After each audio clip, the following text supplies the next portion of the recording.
11M es una operación de inteligencia que diseña el servicio secreto francés, que le ayuda al servicio secreto marroquí, nosotros pusimos los explosivos. Se descubrieron. Hay historias en España que, por mucho que pase el tiempo, siguen oliendo mal. Historias que se tapan, que se manipulan, que se reducen a un par de titulares y después se archivan como si fueran un secreto de Estado. Y sin embargo, cada cierto tiempo alguien habla, alguien cuenta detalles y esas piezas vuelven a encajar, mostrando que lo que vivimos no fue un accidente histórico, sino una de las mayores chapuzas políticas y de inteligencia de nuestra democracia. Y aquí está el primer impacto. Un testimonio asegura que lo ocurrido el 11M fue una operación diseñada desde el exterior, con la participación de servicios franceses, apoyo de Marruecos y, atención, la colaboración española en la parte más delicada. Sí, lo han oído bien, no se trató de algo improvisado, sino de un plan en el que participaron varios actores internacionales. Y lo más grave es que, según estas declaraciones, todo estaba grabado. Había escuchas 15 días antes. 15 días. ¿El problema? Que nadie las tradujo porque no había dinero para pagar a las intérpretes marroquíes. Y aquí viene el segundo gancho, todavía más escandaloso, 2.000 miserables euros. Esa era la cifra que el Estado no quiso pagar para traducir las grabaciones que podían haber cambiado la historia. Mientras se despilfarraban millones en propaganda, subvenciones y chiringuitos, no había fondo para pagar a 2 intérpretes que podían haber evitado la tragedia. Esa es la España real, dinero para amiguetes, nada para la seguridad de los ciudadanos. El relato es tan grotesco que parece un guión de Berlanga. Los servicios secretos franceses diseñando, los marroquíes ejecutando, los españoles poniendo lo suyo, y en medio de todo, un despacho en Madrid donde alguien dijo, va, no paguéis a las intérpretes, ya lo haremos después.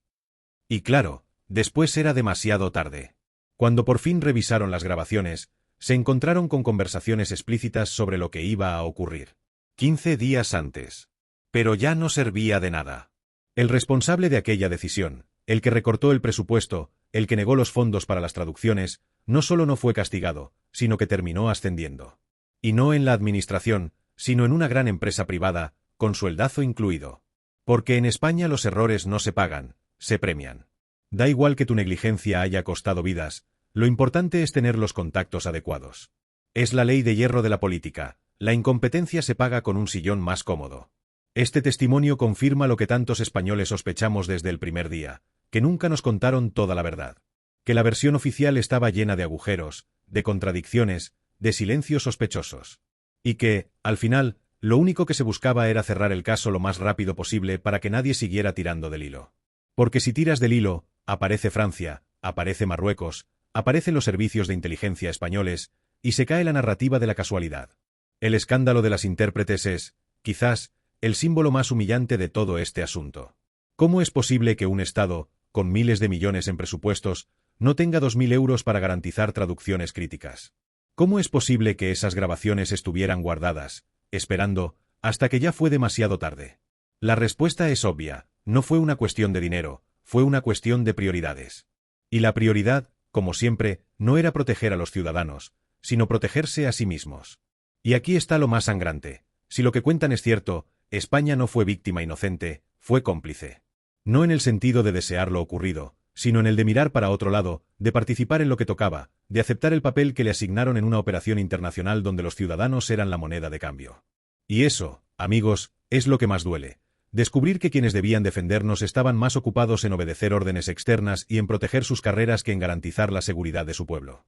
11M es una operación de inteligencia que diseña el servicio secreto francés, que le ayuda al servicio secreto marroquí, nosotros pusimos los explosivos. Se descubrieron que había grabaciones de esos mismos marroquíes que luego terminaron, que murieron en Leganés, que estaban hablando del atentado 15 días antes del atentado. Y se había grabado, pero no se había podido traducir porque no había intérpretes, porque no había fondos. Entonces, las intérpretes marroquíes que tenían que haber traducido, no se les había pagado los 2.000 euros al mes, y entonces, hasta que no pasaron los atentados, y dijo, pues aquí hay unas grabaciones de Morito, vamos a verlas. Resulta que hablaban 15 días antes. Claro, eso es increíble. Bueno, el responsable de haberle quitado fondos a esas traductoras terminó ocupando un alto cargo en una empresa privada. El atentado de... Si en la primera parte hablábamos de la chapuza de las intérpretes y los 2.000 euros que nunca se pagaron, ahora toca mirar con lupa algo todavía más inquietante: el papel de Francia, Marruecos y la propia España en todo este engranaje oscuro. Porque lo que estas declaraciones insinúan es que el 11M no fue un episodio aislado ni espontáneo, sino una operación diseñada desde varios despachos con mucha más frialdad de la que jamás nos contaron. El relato es demoledor. Los servicios secretos franceses dibujando el plan, el aparato marroquí prestando sus manos, y para rematar, España colaborando con los explosivos. Sí, han leído bien, nosotros mismos pusimos lo nuestro. Y mientras tanto, grabaciones con conversaciones circulando 15 días antes. Conversaciones claras, directas, que no se tradujeron por una razón tan absurda que parece sacada de una comedia. No había dinero para pagar a las intérpretes marroquíes. 2.000 euros. El precio de un coche de segunda mano en aquella época. Y por esa ridícula cantidad, nadie revisó a tiempo las pruebas que podían haber cambiado la historia. Aquí es donde uno se pregunta, ¿de verdad fue cuestión de dinero? ¿De verdad un Estado que gastaba millones en ministerios duplicados, en coches oficiales y en propaganda no podía rascar 2.000 euros para pagar a 2 traductoras? La respuesta es obvia, no fue un problema de dinero, fue un problema de voluntad. No interesaba. Y cuando algo no interesa en política, se deja morir en un cajón hasta que ya es demasiado tarde. Lo más indignante es el premio al responsable de esa negligencia. El que negó los fondos, el que dejó sin traducir las conversaciones, terminó en un altísimo puesto de una gran empresa privada, con un sueldo astronómico y un despacho de lujo. En España no se castiga la incompetencia, se recompensa. Si la lías a lo grande, te garantizan un retiro dorado. Y mientras tanto, los ciudadanos pagamos la factura en silencio. El papel de Marruecos es otro de esos puntos oscuros que siempre se pasaron de puntillas en la versión oficial. Marruecos, ese vecino incómodo que abre y cierra la verja de Ceuta y Melilla según le convenga, aparece aquí como un actor clave. No sorprende, Rabat siempre ha sabido jugar con fuego, presionando a España con inmigración, con inteligencia y con sus servicios secretos.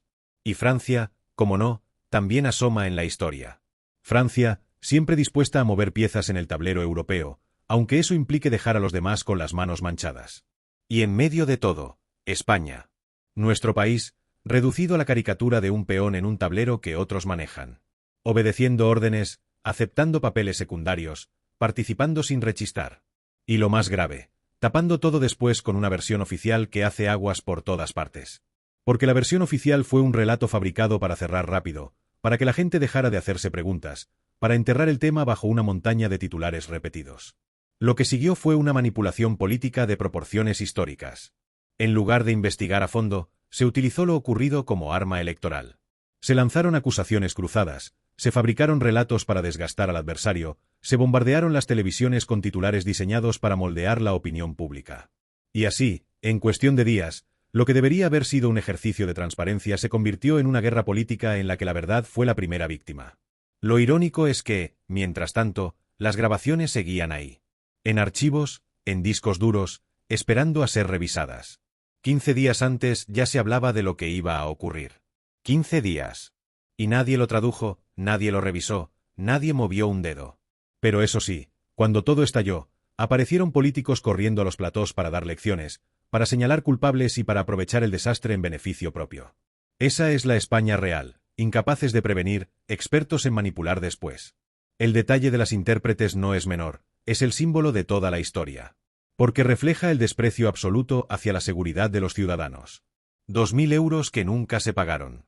2.000 euros que costaron lo que costaron. Y luego nos hablan de Estado fuerte y de garantías democráticas.